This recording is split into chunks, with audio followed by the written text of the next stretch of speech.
Beginilah kondisi sehari-hari seluruh siswa SD Negeri Tanggirejo, Tegowanu saat tengah menyantap makan bergizi gratis di halaman sekolah. Angin kencang yang membawa debu jalanan kerap kali menerjang anak-anak yang tengah menyantap makanan. Ada yang berhamburan pindah tempat, namun ada juga yang tetap bertahan sambil menutupi makanan mereka. Kondisi makan di halaman terpaksa dilakukan sejak awal Januari karena kondisi bangunan dan atap sekolah rusak berat. Bahkan dari April lalu, sebuah ruang kelas ambruk. Kondisi bangunan sudah tidak layak, bahkan membahayakan jiwa karena termakan usia. Yang roboh ada 2 ruangan, Mas. Tapi memang dari ujung selatan dan sampai utara itu ada 4 ruangan. Yang mulai roboh dulu di bulan Januari itu kan kelas 6. Terus di bulan April di kantor guru itu.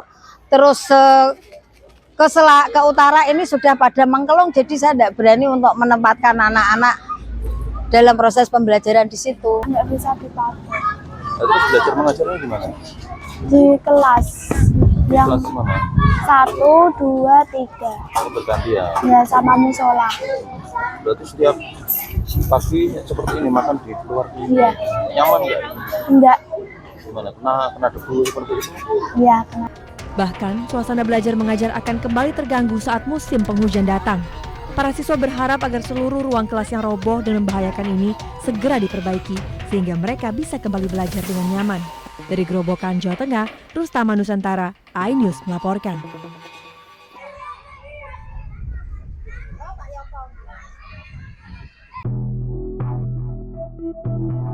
Pengadilan Negeri Jakarta Selatan menunda sidang pra-peradilan yang dilayangkan oleh Roy Suryo terkait ganti rugi atas pengabulan perkara pra-peradilan penggeledahan, penangkapan, dan penahanan dalam kasus tudingan ijazah palsu Presiden ke-7 RI Joko Widodo. Sidang pra-peradilan jilid 3 Roy Suryo ini ditunda hingga 29 Juli 2026 pekan depan. Penundaan disebabkan oleh ketidakhadiran pihak kejaksaan selaku turut termohon dalam perkara tersebut. Untuk itu, Hakim Tunggal memutuskan untuk menjadwalkan ulang persidangan guna memastikan kehadiran seluruh pihak terkait. Hari pertama, ketika pra-peradilan kami selaku pemohon, itu kamilah yang kemudian akan membacakan permohonan kami apa terhadap termohon dan juga terhadap turut termohon. Jadi kami itu tidak bisa kemudian santai-santai. Hari pertama itu hari kita, baru hari kedua besok itu jawaban dari seharusnya termohon dan juga turut termohon. Kemudian kami juga harus langsung memberikan jawaban hari itu juga, yaitu berupa replik dan juga mereka kemudian duplik. Sebelumnya pada sidang pra-peradilan kali ini, Roy mengajukan gugatan untuk menuntut ganti rugi kepada pihak Polda Metro Jaya dan Kejaksaan sekitar 210 juta rupiah atas upaya paksa yang dilakukan penyidik Polda Metro Jaya. Dari Jakarta, tim liputan iNews melaporkan. Dengan demikian sidang selesai dan ditutup. Hadirin dimohon berdiri, majelis hakim bersiap. Suasana sidang eksepsi Tifauzia Tiasuma atau Dr. Tifa riuh setelah Hakim Pengadilan Negeri Jakarta Timur menerima eksepsi terdakwa kasus tudingan ijazah palsu Presiden ke-7 RI Joko Widodo. Dengan dikabulkannya eksepsi terdakwa, maka sidang Dr. Tifa yang didakwa melakukan tindak pidana fitnah dan pencemaran nama baik Presiden ke-7 RI Joko Widodo atas tudingan ijazah palsu tidak akan dilanjutkan ke tahap berikutnya. Memperhatikan ketentuan pasal 75 ayat 2 huruf B, ayat 3 dan pasal 206 ayat 1 Undang-Undang Nomor 20 Tahun 2025 tentang Kitab Undang-Undang Hukum Acara Pidana serta peraturan perundang-undangan lain yang bersangkutan, mengadili, menyatakan perlawanan dari tim advokat terdakwa tersebut diterima, menyatakan surat dakwaan penuntut umum nomor register perkara PDM garing datar 133 garing M.1.14 garing EOH.2 garing 06 garing 2026 tanggal 22 Juni 2026 atas nama terdakwa Tifauzia Tiasuma batal demi hukum. Memerintahkan pengembalian berkas perkara ini kepada penuntut umum, membebankan biaya perkara kepada negara. Hakim mengembalikan berkas perkara atas nama Dr. Tifa ke Jaksa Penuntut Umum dan membebankan biaya perkara kepada negara. Selanjutnya, jaksa penuntut umum memiliki kesempatan untuk mengajukan perlawanan dengan menyusun ulang dakwaan. Tim Liputan iNews melaporkan.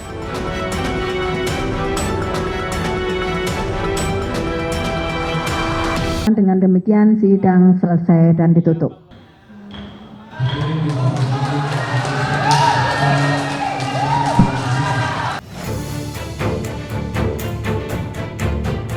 Majelis Hakim Pengadilan Negeri Jakarta Timur menerima eksepsi terdakwa Tifauzia Tiasuma alias Dr. Tifa dalam perkara pencemaran nama baik dan fitnah ijazah palsu Presiden ke-7 Republik Indonesia Joko Widodo pada Kamis pagi. Dengan putusan tersebut, persidangan ini tidak dilanjutkan ke tahap pembuktian alias berhenti.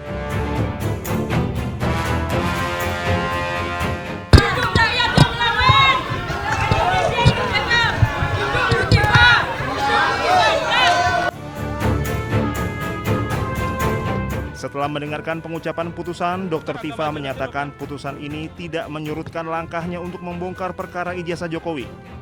Tifa tetap akan berjuang membuktikan hasil penelitiannya mengenai ijazah Jokowi.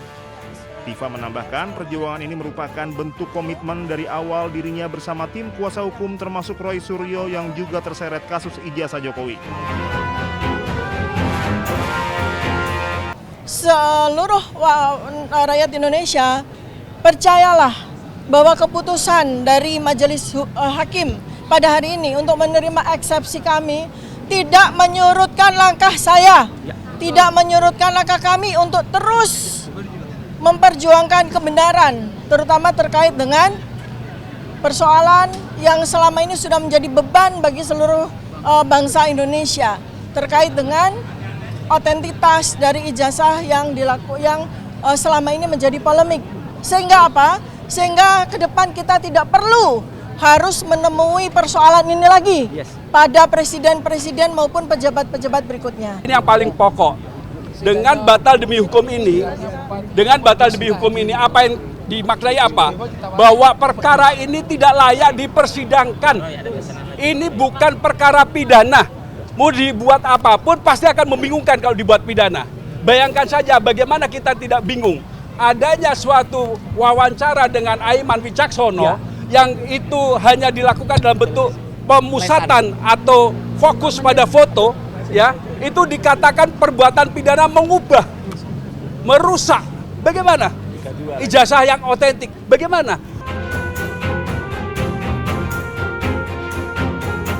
Sebelumnya, Majelis Hakim Pengadilan Negeri Jakarta Timur menerima eksepsi terdakwa Tifauzia Tiasuma alias Dr. Tifa dalam perkara pencemaran nama baik dan fitnah ijazah palsu Jokowi pada Kamis pagi. Persidangan ijazah ini tidak dilanjutkan ke tahap pembuktian.